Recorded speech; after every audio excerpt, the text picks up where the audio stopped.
अध्यात्म विज्ञान कोई धर्म या संप्रदाय नहीं है, ये स्पिरिचुअल साइंस है जो कुदरत के कानून पर आधारित है।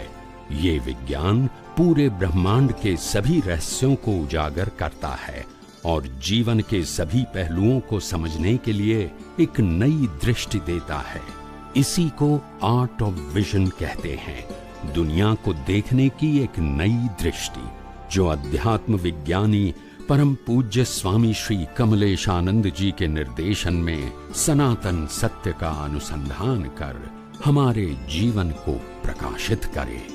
जय सच्चिदानंद।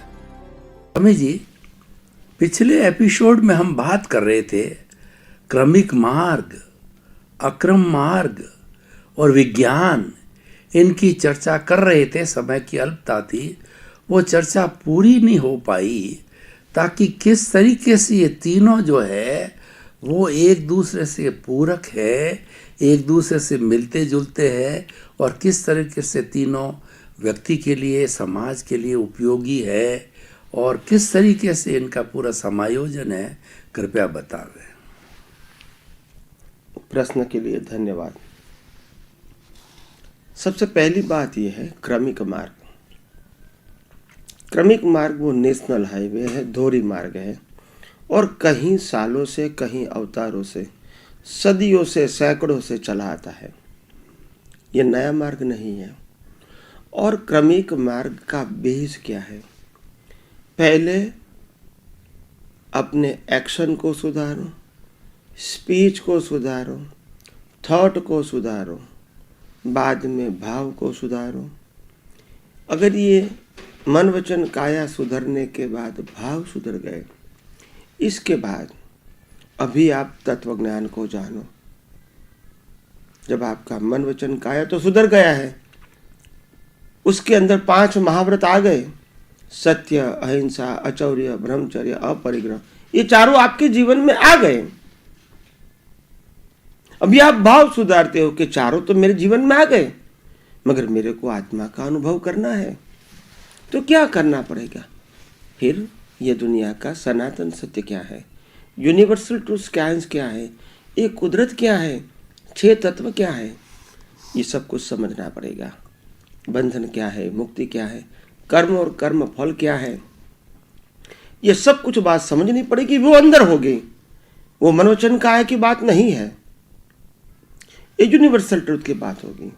तो धीरे धीरे पहले बाहर के कैरेक्टर को क्लीन करके अंदर जाते हैं। लास्ट में वो अंदर जाके सभी प्रकार की अज्ञानता को खत्म कर देते हैं और इसीलिए कर्म बंद नहीं होता है, मगर कर्म की भुगतान तो रहेगी पूरी लाइफ में, लास्ट ब्रीथ तक रहेगी, क्योंकि वो तो परिणाम है। मगर अंदर संशोधन चालू करते हैं, विज्ञान का उपयोग करते हैं और धीरे धीरे सभी प्रकार का अज्ञान अपनी दृष्टि में से निकाल देता है। अज्ञान का मतलब रिलेटिव सत्य, और रिलेटिव सत्य मेरी दृष्टि में क्यों खड़ा है? क्योंकि मोह है। कौन सा मोह है? जगत में बाहर सुख है, और बाहर सुख है तो बाहर की कोई चीज मेरे को सुख के लिए पानी चाहिए। अगर वो चली जाएगी तो मेरे को दुख होगा, मिलेगी तो मेरे को सुख होगा। ये अज्ञान मेरे को निकालना है, क्योंकि सुख तो मेरा स्वभाव है, अवस्था का, साधन का, संजोगों का स्वभाव नहीं है। मगर क्योंकि मेरी मान्यता थी अज्ञान, इसीलिए बाहर सुख में है ऐसा मैंने माना और कहीं अवतारों से भटकता रहा। बाद में मालूम हुआ सुख तो मेरे अंदर है, वो मेरा स्वभाव है, वो पाना नहीं है, वो बाहर नहीं है, वो साधन, संपत्ति, संबंध और सत्ता में नहीं है, वो तो मेरा आत्मा का खुद का स्वभाव है और वो शाश्वत सुख अंदर पड़ा है। ऐसा जब मालूम होता है तो वो अंतर्मुखी होता है। जब अंतर्मुखी होता है तो वह विज्ञान है, वह व्यवहार सत्य नहीं है, वह सनातन सत्य है। तो जैसे भी सनातन सत्य प्राप्त करेंगे, उसका पुरुषार्थ करेंगे, अंदर सब अज्ञान दृष्टि में से मिट जाएगा, उसकी दृष्टि निर्मल हो जाएगी और निर्मल दृष्टि को कहते हैं केवल दर्शन। और जब केवल दर्शन होगा, संसार की कोई इच्छा अपेक्षा है नहीं, तो केवल ज्ञान का बीज लगेगा। नेक्स्ट बर्थ में केवल ज्ञान रेडीमेड यानी रिजल्ट के रूप में मिलेगा और वो मोक्ष में जाएगा। तो कहने का मतलब क्रमिक मार्ग बाद में अंतर्मुखी होते हैं तो वो वैज्ञानिक मार्ग बन जाता है। अक्रम मार्ग का मतलब होता है आज इस कलयुग के अंदर मन वचन काया की वननेस नहीं है, तो मैं अपनी प्रकृति को सुधारना चाहता हूँ, नहीं सुधर सकती है। आप समझे ना, विचार भी अलग, जबान भी अलग और व्यवहार ही अलग, ये तीनों अलग है। तो कहने का मतलब ये है कि तीनों अलग होने के नाते साधु संसारी से भी गलत विचार भाव कर सकते हैं और संसारी भी साधु से उत्कृष्ट भाव कर सकते हैं, क्योंकि क्रिया और भाव से कोई ताल्लुक ही नहीं है, कोई ताल्लुक नहीं है, कोई कंसर्न नहीं है। लाखों लोगों की हिंसा करने वाला मोक्ष में जा सकता है और चींटी बचाने वाला नरगति में भी जा सकता है, क्योंकि चींटी बचाना वो फिजिकल बात है, मगर मेरे भाव में लाखों लोगों की हिंसा है तो मैं नरगति में जाऊंगा। यानी एक्शन एंड भाव दोनों अलग चीज है। तो ये दोनों को अलग किया अक्रम विज्ञान ने कि मनोवचन काया को तो बदल नहीं सकते हैं, मगर भाव को बदलो। तो ये अक्रम विज्ञान भाव सत्ता को परिवर्तन करने का साइंस है। और उन्होंने बताया कि मन वचन काया वो कुदरती रचना है और मन वचन काया की अवस्था मात्र भी कुदरती रचना है और पुरुषार्थ भाव में है, क्रिया में नहीं है। उन्होंने विज्ञान बताया, ये दुनिया का सनातन विज्ञान बताया। और विज्ञान बताने के बाद क्योंकि आम लोग ये बात को नहीं समझ सकते, क्योंकि उसका डेवलपमेंट नहीं था एंड लेवल ऑफ अंडरस्टैंडिंग नहीं था, तो वो विज्ञान को विज्ञान के रूप में नहीं समझ सके। तो बार बार लोगों को कंफ्यूजन होने लगा और विचार होने लगे कि आखिर मैं राम को मानता हूं तो राम को नहीं मानूं, मैं कृष्ण को मानता हूं भगवान के रूप में, वो नहीं मानूं, मैं महावीर को मानता हूं, महावीर को नहीं मानूं, मैं राम कृष्ण महावीर को फॉलो करता हूं, इसको फॉलो नहीं करूं, उनकी कही बातों को नहीं मानूं, ऐसा पजल हो गया। तो विज्ञान जानने के बाद भी पजल हो गया। तो धीरे धीरे ज्ञानी पुरुष को समझ में आ गया कि जो मैं विज्ञान बताना चाहता हूं ये लोग समझ नहीं पाए, क्योंकि उनका जो लेवल ऑफ अंडरस्टैंडिंग है और धर्म के क्रिया के प्रति उसका जो पकड़ है वो ऐसे टूटेगा नहीं। तो उन्होंने खुद ने रिचुअल्स दे दिया कि आपको त्रिमंत्र बोलना है, नमस्कार विधि करना है, नवकलम करना है, शुद्धात्मा के प्रति प्रार्थना करना है, चरण विधि करना है, आरती करना है, कीर्तन भक्ति करना है, किताबें पढ़ना है, फंक्शन में आना है, सत्संग में आना है, शिविरों में आना है, सामायिक प्रतिक्रमण करना है। ये सब कुछ साधन उन्होंने बाद में क्रिया के रूप में दिए। तो कहने का मतलब जो क्रिया में पुरुषार्थ नहीं है वही क्रिया देने से पुरुषार्थ है, ऐसा इसको बताना पड़ा। यानी फिर विज्ञान में ड्यूअलिटी आ गई। क्या आ गई? ड्यूअलिटी। प्योर साइंस फिर नहीं रहा, फॉर्मेटिंग, फिर फॉर्मेट में कन्वर्ट हो गया। तो कहने का मतलब ये है। तो बाद में फिर रिचुअल्स आ गए, मंदिर आ गए, भगवान का सिंबल आ गया, मंदिर आ गया, गुरु आ गया, मंत्र आ गया, शास्त्र आ गए, डिसाइपल्स एंड फॉलोअर्स आ गए, रिचुअल्स आ गए और संस्था आ गए। तो क्या बन गया? फॉर्मेट बन गया। तो फॉर्मेट के अंदर दृष्टि साइंटिफिक दिया, मगर क्योंकि फॉर्मेट है तो साइंस के साथ आप रिचुअल्स को भी अन्य धर्म की तरह बताई हुई को फॉलो करना पड़ेगा। जैसे भगवान एक ही मानना पड़ेगा, सिमंदर स्वामी, गुरु एक ही मानना पड़ेगा, दादा भगवान, मंदिर एक ही मानना पड़ेगा, त्रिमंदिर, मंत्र एक ही बोलना पड़ेगा, त्रिमंत्र, शास्त्र एक ही पढ़ना पड़ेगा, आप्तवाणी, और गुरु शिष्य जो उनकी परंपरा में जो गुरु होते हैं, अभी जिसको आप्तपुत्र बोलते हैं, ज्ञानी बोलते हैं, इसे कोई आपको फॉलो करना है और आप फॉलोअर्स हो गए। इसके बाद रिचुअल्स को फॉलो करना है और संस्था को भी मानना है। यानी एक प्रकार का फॉर्मेट बन गया। इसमें से फिर साइंस धीमे धीमे निकल गया और रिचुअल्स के ऊपर वेट आ गया। तो जैसे अन्य धर्मों में भी महावीर ने साइंस कहा था वो चला गया और रिचुअल्स को फॉलो करते करते वो एक फॉर्मेट बन गया और वेट रिचुअल्स के ऊपर आ गया, साइंस चला गया। यहाँ सेम हुआ, फॉर्मेट आ गया, रिचुअल्स के ऊपर वेट हुआ, साइंस चला गया।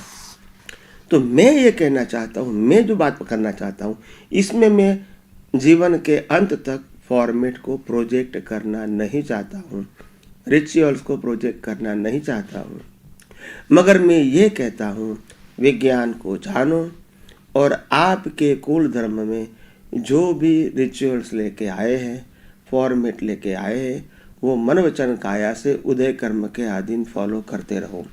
इसमें साइंस से कोई दिक्कत नहीं है, मगर जो कुछ फॉर्मेट को कुल धर्म के मुताबिक फॉलो करते हो इसको पुरुषार्थ मत मानो।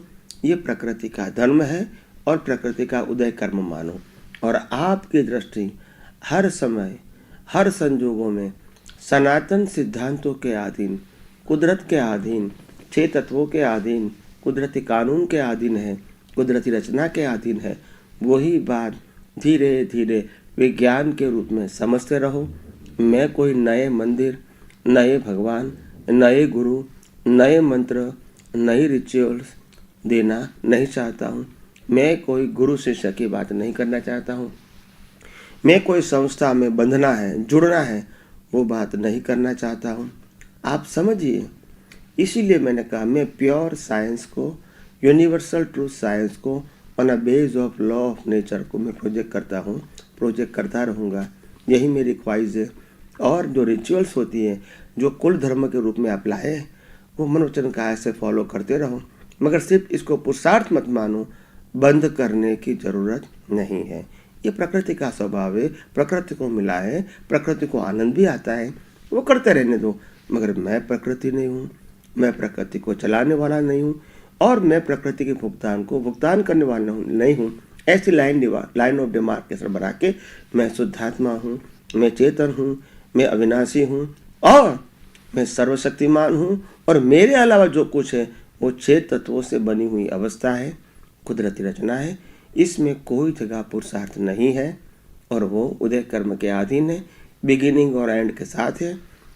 मेरा न बिगिनिंग है न एंड है, मेरा ज्ञान का भी बिगिनिंग एंड नहीं है, मेरी शक्तियों का भी बिगिनिंग एंड नहीं है, और मेरे जीवन का भी बिगिनिंग एंड नहीं है। हम दोनों अलग हैं और अलग ही रहेंगे। तो मैं प्योर आध्यात्म विज्ञान की बात करता हूँ। फॉर्मेट के कोई भी भागों को मैं जोड़ना नहीं चाहता हूँ। और जितने भी धर्मगुरु ज्ञानी हो गए, तत्वज्ञानी हो गए, वितरागी हो गए, उन्होंने कभी फॉर्मेट को प्रोजेक्ट करने की कोशिश नहीं किया था। उनकी परंपरा में फॉर्मेट आया क्योंकि साइंस लोग नहीं समझ पाए। तो आइए हम सब यही मूल बात को, मूल तत्व को, मूल विज्ञान को समझने की कोशिश करें और अपनी दृष्टि से भेदभाव मिटाए। तो कुल धर्म अपनी जगह सही है, उसके बाद अक्रम विज्ञान अपनी जगह सही है, मगर मैं बात करता हूँ यूनिवर्सल ट्रूथ साइंस, जो किसी का है नहीं, किसी ने बनाया नहीं है और नहीं कोई चलाता है। ऐसे सनातन सत्य जो 6 तत्वों के ऊपर आधारित है, 6 सनातन तत्वों के ऊपर आधारित है, कुदरती कानून से चलता है और उसके आधार से कुदरती अवस्था बनती रहती है। यही इसी के ऊपर मेरा ये पूरा साइंस है। आइए हम विज्ञान को विज्ञान की तरह ही समझें। अक्रम शब्द है वो एक अक्रम शब्द है, वो पाथ है, क्रमिक पाथ है, और आध्यात्म विज्ञान पाथ नहीं है, वो यूनिवर्सल ट्रूथ साइंस है। ये कोई मेरा प्रोजेक्शन नहीं है, मेरा अनुभव में प्रोजेक्ट कर रहा हूँ, शेयर कर रहा हूँ। ये सनातन सत्य का प्रोजेक्शन है। तो आइए हम सब विज्ञान को समझने की कोशिश करें और यही विज्ञान का पालन करते करते दृष्टि से अपनी दृष्टि को निर्मल बनाए, परफेक्ट बनाए, अज्ञान और कसायों से मुक्त बनाए। ऐसी ही मेरी मंगल कामना है। स्वामी जी, आपका बहुत बहुत धन्यवाद। बहुत अच्छी तरह से अपने सिद्धांत को स्पष्ट करने के लिए कि जो हमारा कुल धर्म है वो कुल धर्म कहीं भी मूल धर्म के अंदर आड़े नहीं आता है, और कुल धर्म तो हर प्राणी को निभाना पड़ेगा। यानी मन वचन काया का भुगतान है, वो सारा कुल धर्म है। और जो मूल धर्म जो साइंस है वह दृष्टि है। तो आपके हिसाब से अध्यात्म विज्ञान इज इक्वल टू जो है हमारी जो है सम्यक दृष्टि और हमारा सम्यक ज्ञान, सम्यक चारित्र और हमारे मूल में अवस्थित रहने की बात है। कुल मिलाकर आप जो कहते हैं दोनों को अलग अलग रखिए, प्रकृति अलग रहे, पुरुष अलग रहे। तो आप तो पुरुष हो, आप अपने पुरुष की स्मृति बनाए रखो कि आप स्वयं गुणों वाले हो, अष्ट गुण संपन्न हो, सर्वगुण संपन्न हो, उसको ध्यान रखो। आप चेतन हो, आप जड़ से अलग रहो, तन्मयाकार मत हो।